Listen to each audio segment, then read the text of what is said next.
Hello, welcome to my channel Chetana art and craft. So last ನಾನು ಒಂದು canvas painting ಮಾಡ್ತಾ ಇದ್ದೆ. So ಅದು ಅರ್ಧಕ್ಕೆ ಬಿಟ್ಟಿದ್ದೆ. ಸೊ ಅದನ್ನು ಇವತ್ತು ಫಿನಿಷ್ ಮಾಡಿಬಿಟ್ಟು ಕಂಟಿನ್ಯೂ ಮಾಡಿ ವ್ಲಾಗ್ನ ಅದನ್ನು ಅಲ್ಲೇ ಫಿನಿಷ್ ಮಾಡೋಣ ಅಂತ ಅಂದ್ಕೊಂಡಿದ್ದೀನಿ. ಸೊ ಹೋಪ್ಸು ಚೆನ್ನಾಗಿ ಬರುತ್ತೆ ಅಂತ ಅಂದ್ಕೊಂಡಿದ್ದೀನಿ. ಸೊ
ನೋಡಿದ್ರಿ ಅಲ್ವಾ.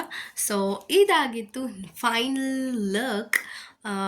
ಬಿಸಿಲಿಗೆ ಅಥವಾ ಶೇಡ್ಗೆ ತುಂಬಾ ಡಾರ್ಕ್ ಓಕೆ ಫೈನ್. ಇವಾಗ ಕಾಣಿಸ್ತಾ ಇದೆ ಅನ್ಕೊತೀನಿ. ನಾನು ನಿಮಗೆ ಫೋಟೋ ಕೂಡ ಹಾಕ್ತೀನಿ, ವಿಡಿಯೋದಲ್ಲಿ ಕೂಡ ನೋಡಿದ್ದೀರಾ. ಅದು ತುಂಬ ಡಾರ್ಕಾಗಿ ತುಂಬ ಚೆನ್ನಾಗಿ ಬಂದಿದೆ. ಓಕೆ, ತುಂಬ ದಿವಸ ಆದಮೇಲೆ ಮಾಡಿದ್ದೀನಿ ಅಂತಲೇ ಹೇಳ್ಬೋದು. ಮಂಜೆ ಆಗೋಯ್ತೇನೋ ನಾನು ವರ್ಕ್ ಎಲ್ಲ ಕ್ಯಾನ್ವಾಸ್ ಪೇಂಟಿಂಗ್ ಮಾಡಿ. So this is for my friend. ನೋಡೋಣ ನಾಳೆ ಅವಳ ರಿಯಾಕ್ಷನ್ ಹೇಗಿರುತ್ತೆ ಅಂತ. I am waiting for that. ಹೇಗೆ ಅವಳು ರಿಯಾಕ್ಟ್ ಮಾಡ್ತಾಳೆ ಅಂತ ಕೂಡ ವಿಡಿಯೋ ಹಾಕಿರ್ತೀನಿ. ಯಾಕಂತಂದರೆ she is also on good art. Work ಎಲ್ಲ ಮಾಡ್ತಾ ಇರ್ತಾರೆ, ಚಿಕ್ಕ ಪುಟ್ಟ ವರ್ಕ್ಸ್ ಎಲ್ಲ ಮಾಡ್ತಾ ಇರ್ತಾರೆ. ಓಕೆ, ಇದನ್ನು ಅವಳಿಗೆ ಕೊಟ್ಬಿಟ್ಟು ಹೇಗಿದೆ ಅವಳ ರಿಯಾಕ್ಷನ್ ಹೇಗಿರುತ್ತೆ ಅಂತ ನಾನು ವಿಡಿಯೋದಲ್ಲಿ ಆ್ಯಡ್ ಮಾಡ್ತೀನಿ, ನೆಕ್ಸ್ಟ್ ಬರೋ ವಿಡಿಯೋದಲ್ಲಿ. ಸೊ ನಿಮ್ಗೆ ಯಾವ ಥರ ವಿಡಿಯೋಸ್ ಅಥವಾ ಮಕ್ಕಳಿಗೇನಾದರೂ ಯೂಸ್ ಆಗೋ ಥರ ವಿಡಿಯೋಸ್ ಮಾಡಬೇಕಾ, ಅಥವಾ ನಾನು ಫಸ್ಟ್ ಸ್ಟಾರ್ಟರ್ ಅಂದರೆ ಯೂಟ್ಯೂಬಿಗೆ ಹೊಸಬ್ಳು ಆಗಿರೋದ್ರಿಂದ, ಹೊಸಬ್ಳು ಅಥವಾ ಇವಾಗ ಸ್ಟಾರ್ಟ್ ಮಾಡಿರೋದ್ರಿಂದ ಕನ್ಫ್ಯೂಷನ್ಸ್ ತುಂಬಾ ಇರುತ್ತೆ. ಮಕ್ಳಿಗೆ ಯೂಸ್ ಆಗೋ ಥರ ಮಾಡಲಾ ಅಥವಾ ನನಗೆ ಗೊತ್ತಿರೋ ಟ್ಯಾಲೆಂಟ್ನ ನಾನು ಶೋಕೇಶ್ ಮಾಡಲಾ ಅಂತ ಹೇಳಿಬಿಟ್ಟು.